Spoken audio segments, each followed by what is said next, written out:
So this is a little stranger right here. Right here. This was their favorite drinking spot, right down in that hole This there. used to be where the cows drank.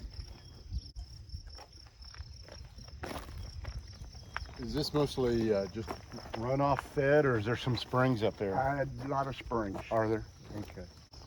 Okay. This pond, when the cows was drinking in there, was nasty. You know, just from them going in there. But we could walk down there. I could show you how clear the water is now. It's amazing. Since fencing it off, keeping them out of there? Yeah. And it also made it a piece of cake to bring the cows up because they got to come. Cool.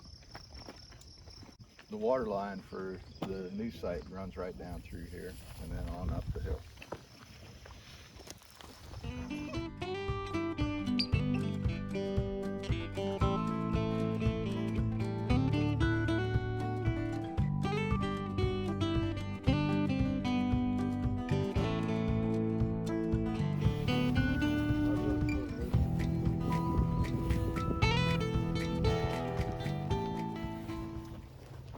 These are the coal bit waters. There's a heat tube the size of this that goes 7 foot in the ground. Oh. This winter, occasionally the ice would be maybe that thick. You take a ball peen hammer and a piece tube, done.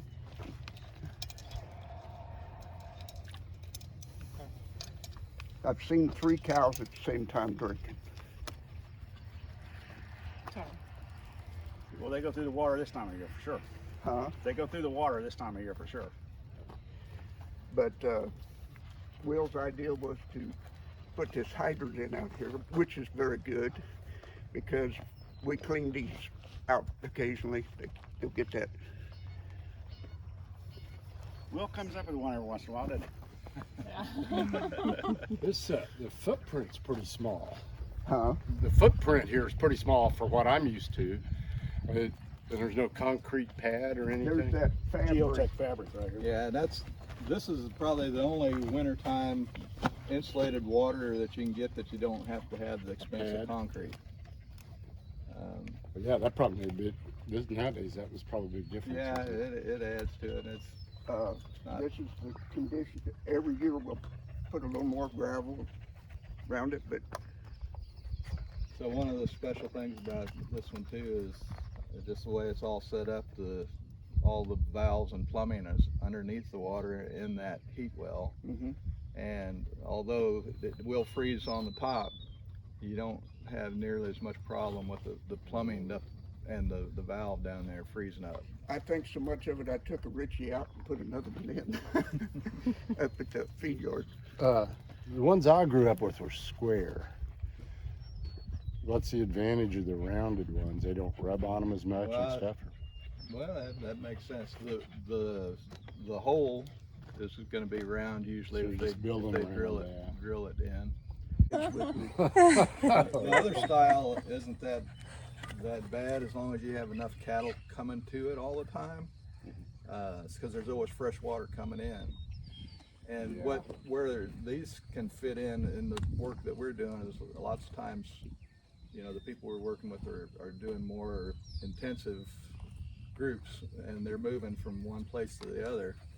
And these can handle sitting the part of the winter without They make having a any cover use. that you could, and I'll come out. Yeah. I'd want to leave them open.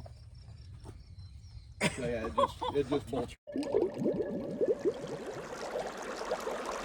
The freezing aspect that makes them pretty special, I think, for a lot of people. When we was up in Canada 2 years ago, that's when I learned about these. I thought if they can work up here, Yeah, Yeah.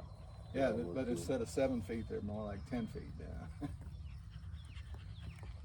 So it's the geothermal Yep, heat. yep. and they're easy to install. So how did you drill? Did you need special equipment? We had a backhoe. Oh, you just dug. Okay. So you put in a water line from Clear up the what? house, down the hill. Up, Down. Okay. You had to update your pump too. Yeah. Didn't you? Yeah, because this is about the same elevation, isn't it? Yeah, I don't remember what the difference was. It's real similar. So how deep is your well? I'm not 100% sure, but they said it's a good one. And as much water that's on this place, Yeah, probably should be. It's probably an alluvial well, or basically alluvium of Stranger Creek then. Mm-hmm. So it's probably not hugely deep. No, I think when I talked to the well guy, I think he said 50 max. Yeah, I was gonna say 30 or 40, so Mm-hmm. it probably is a good well though. If that thing always runs, then you're in business, right?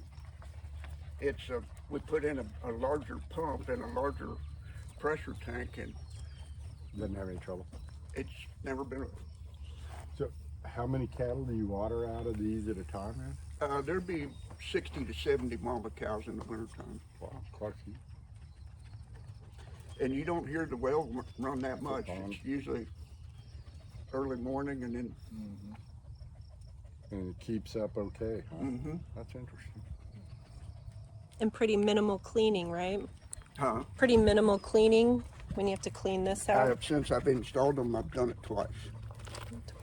Mostly just that algae and stuff, or do they slobber grain or something in there? Mostly, yeah. Yeah.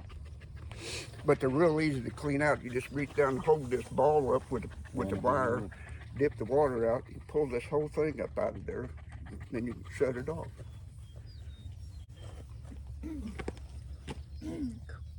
Do you want to show us a little bit on the windbreaks? You have some personal touches that I think are kind of cool.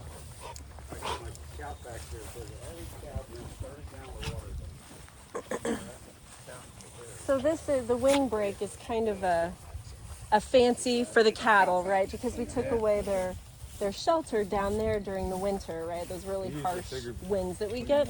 And so this is not something that really protects water quality, but if we take it away, we give it back. This is 2 7/8 pipe, and that goes in the ground 3.5 foot.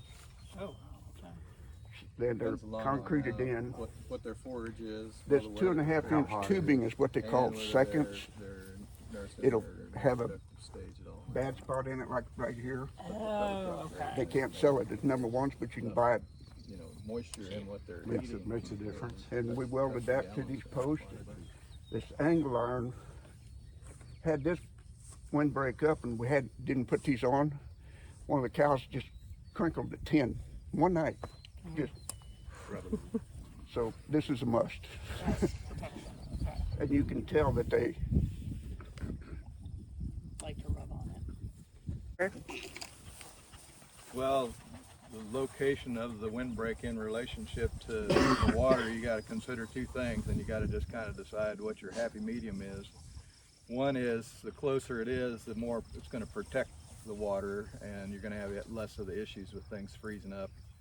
And then the other is if you're in an area that gets a lot of wind and snow, on the right snows, there's going to be snow drop right around the water if it's too close. So you kind of have to find that happy medium, and depends on the landscape and what else is around you, and where other places where the snow might drop. But otherwise, having it fairly close, so the whole group of cattle could probably be around the watering area and the windbreak at the same time without, too much crowding. Davy welded it up. Especially if you have baby calves, you don't want them to be crowded in too much. There was a question earlier about the size of the water, and we said that we'd seen 3 of them watering there at one time, and a big group in the summertime often are going to come and want to get a drink all at once, but this pasture is used just in the winter, and their feed and their shelter and their water is all kind of in a close proximity, so they're not going to come as a big group. They're going to come as individuals, 1, 2, or 3 at a time. Makes it easier. And that's Feeding. lots of the times, and I can give Megan the credit for this as much as me, is we'll encourage people to put a hydrant in just because of the convenience of it. And if you were to use this pasture in the summertime with all 60 or 70 head instead of just those waterers, you might put a tank there as well. And we feed with a bale processor, so that we scatter Spread it out. And scatter the hay, and you scatter their grazing of the grass, and you scatter their manure all Right, over and the then we'll whole field. come in with our pasture drag and drag the manure out. Yeah.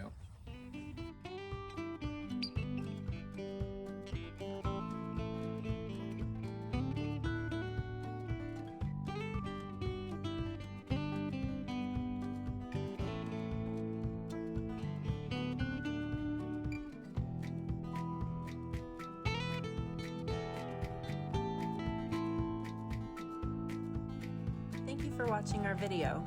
This project was funded by RAPS EPA 319 money.